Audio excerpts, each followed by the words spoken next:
শীত চলে এসেছে আর এই শীতে আমরা সবাই কিন্তু পিঠাপুলি খাবো। দেখা যায় আমাদের বাড়িতে আত্মীয় স্বজন আসবে, দেখা যায় অনেক মানুষ আসবে, বন্ধু বান্ধব, ফ্রেন্ড সার্কেল সবাই।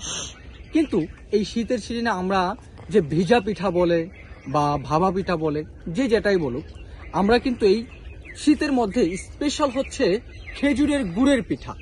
তো এই খেজুরের গুড় দিয়ে হচ্ছে আমরা বিভিন্ন ধরনের পিঠা, পায়েস, পুলি আমরা এগুলো তৈরি করে থাকি। কিন্তু সেইগুলো তৈরি করতে গিয়ে আমাদের একটা যে শিকার হতে হয় সেটা হচ্ছে ভেজালের শিকার।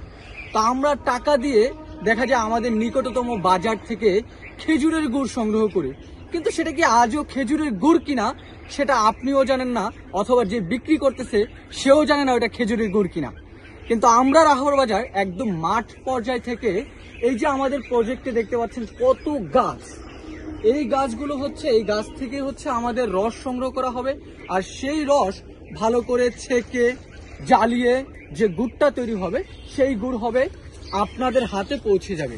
এইদিকে যদি একটু দেখাই, এইদিকে লাইনকে লাইন খেজুরের গাছ, এইদিকে লাইনকে লাইন খেজুরের গাছ, এইদিকে খেজুরের গাছ, ওই হচ্ছে খেজুরের বাগান।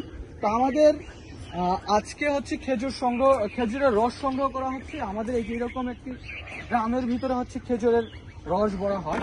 আমি যদি আপনাদেরকে দেখাই, এই যে ভিতরে, তা আমরা ড্রামে করে রসটা নিয়ে গিয়ে হচ্ছে বাসায় ভালো করে ছেঁকে, আমাদের যে নিজস্ব লোক আছে তারা ভালো করে ছেঁকে সেটা জ্বালিয়ে খেজুরের ঝুলাগুড়, পাটালি গুড় সবগুলোই তৈরি হবে। আপনারা যে ঝুলাগুড় পছন্দ করেন চাইলে রাহাবর বাজারের নাম্বার আছে, ফেসবুক পেজ আছে, সেইখানে অর্ডার করতে পারেন, অথবা পাটালি গুড় নিলেও সেমভাবে অর্ডার কনফার্ম করতে পারেন।